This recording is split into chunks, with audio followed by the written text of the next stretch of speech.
ఇక్కడ అదే ఇప్పుడు నీకు ఏది ఇబ్బంది అవుతుందో నువ్వు పాటించట్లా. ఈ శరీరాన్ని అసలు నువ్వు మర్చిపోయావు టోటల్గా, ఇదొక శరీరం ఉంది అని చెప్పి. దానివల్లే మనం ఈ కష్టాలు, ఇందాక చెప్పారు కదా మా రోగాలు అంటున్నారు. మీరు మర్చిపోయి తిరుగుతున్నారు కాబట్టి మీకు రోగాలు వస్తున్నాయి. మీరు ఒక్కసారి ఈ రోజు నుంచి మీ శరీరంతో మీరు మాట్లాడటం నేర్చుకోండి. రోజు కనీసం సాయంత్రం పూట ఒక పావు గంట అరగంట, ఉదయం ఒక పావు గంట అరగంట కూర్చున్నప్పుడు మీ తలపైన ఎంట్రుకల దగ్గర నుంచి కింద కాలు బోలు వరకు ప్రతి ఒక్క భాగాన్ని తడవండి. తడివి నా ఎంట్రుకలు, నా తల, నా కళ్ళు చూడు ఎంత బాగున్నాయో. ఇది ఉండబట్టే కదా ఇప్పుడు చాలా మంది గుండెలు తిరుగుతున్నారు. వాళ్ళ మీద ఇప్పుడు నా కళ్ళు ఉండబట్టే కదా నేను చాలా ఇది చేస్తున్నాను. సో మరి ఆ కళ్ళకి ఎప్పుడైనా మనం థ్యాంక్స్ చెప్పామా?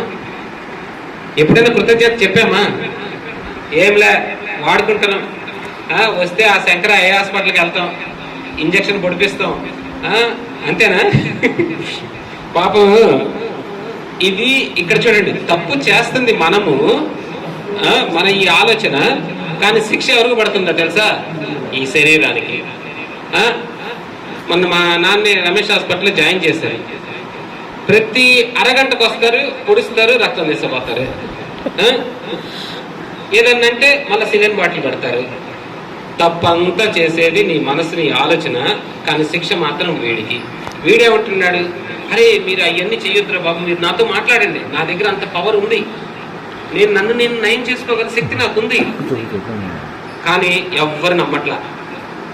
నీ శరీరాన్ని, నీ పిల్లల్ని నువ్వే నమ్మకపోతే ఇంకేం చేస్తాం? దానివల్లే మనకి రోగాలు వస్తున్నాయి, దానివల్లే మనకి బాధలు వస్తున్నాయి. ఎందుకంటే మన బ్రెయిన్ కెపాసిటీ, మన బ్రెయిన్ ఏంటంటే అమ్మా, ఎప్పుడైతే నువ్వు ప్రశాంతంగా ఉంటావో అప్పుడు చూడండి మీ ఆలోచనలు ఎంత బాగుంటాయి. అవునా కాదా?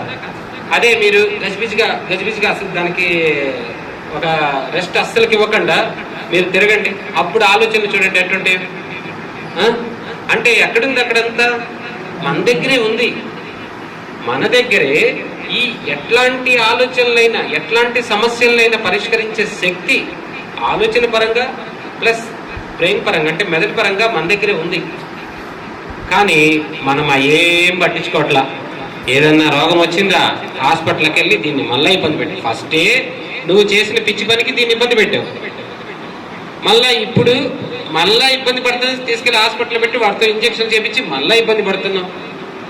అంటే ఒక రకమైన అజ్ఞానంలోకి వెళ్ళి మనల్ని మనం బాగా, ఇప్పుడు అంటే వేరేం కాదు, మనకు ఆచారాలు కొన్ని ఉంటాయి. ఎట్లా అంటే తిరుపతి కొండ నడిచెళ్తే నాకు ఈ కష్టాలు తీరుతాయి, నాకు ఆ కష్టాలు తీరుతాయి అని చెప్పి పాపం చాలా మంది మోకాళ్ళ మీద నడిచే వాళ్ళు ఉంటారు.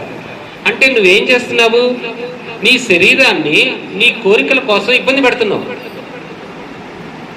చాలా మందికి ఇవన్నీ చీలిపోయి ఉంటాయి చూసారా ఆ మెట్లు ఎక్కేటప్పుడు. అరే ఏంటి నీ కోరికలు? నీ శరీరాన్ని ఇబ్బంది పెట్టి అంత పెద్ద కోరికలు ఏమున్నాయి? నువ్వు సాధించలేనట్టు ఏమీ లేదు. నువ్వు ఏది కావాలంటే అది వస్తుంది నీ దగ్గర. మన బ్రెయిన్కి ఏం కెపాసిటీ ఉంది అంటే, నువ్వు కళ్ళు మూసుకొని నీ వైబ్రేషన్స్ పెంచితే చాలు ఆలోచనలతో, వెంటనే నువ్వు కావాల్సింది అది సృష్టిస్తుంది. ఎందుకంటే యద్భావం తద్భవతి అన్నాం కదా. నీ ఏదైతే ఆలోచనలు ఉన్నాయో నువ్వు కంటిన్యూస్గా అదే ఆలోచన చేయండి. మీకు 3 రోజుల నుంచి 21 రోజుల్లో మీరు అనుకున్నది అవుద్ది. ఆ శక్తి మన దగ్గర ఉంది. కానీ అది మనం ఎవరం చేయట్లా. మనకి అసలు మన దగ్గర ఆ టైమే లేదు, మనం తెలుసుకోవట్లేదు. మనం ఎంతసేపుకి ఏ చిన్న ప్రాబ్లం వచ్చినా డాక్టరు లేదా ఇంకొకడు వాళ్ళ దగ్గరికి వెళ్తున్నామే తప్ప మన వీడిని కూర్చోబెట్టారే నీకు తలనొప్పి వచ్చింది, ఎందుకు వచ్చింది. మనం ఎప్పుడైనా బయటకు వెళ్ళి తింటాము, తిన్నప్పుడు సాయంత్రం వచ్చేకాల కడుపు నొప్పి వచ్చింది అనుకో, జనరల్గా ఏం చేస్తాం చెప్పండి? మందులు వేసుకుంటాం. మీరు అసలుకి ఏం వేసుకోకపోయినా సరే, అరే సాయంత్రం నేను ఏం తినకుండా ఉంటాను అని చెప్పి మీరు పడుకుంటారు ఏం తినకుండా. ఉదయాన్నే అది రెడీ అయిపోద్ది.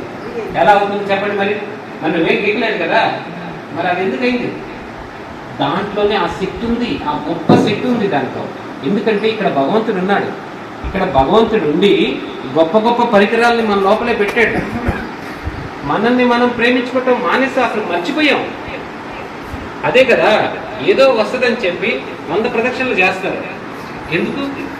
కాళ్ళ నొప్పులు. ఇక్కడ ఎంతమందికి మోకాళ్ళ నొప్పులు ఉన్నాయమ్మా? చాలా మందికి ఉన్నాయి కదా.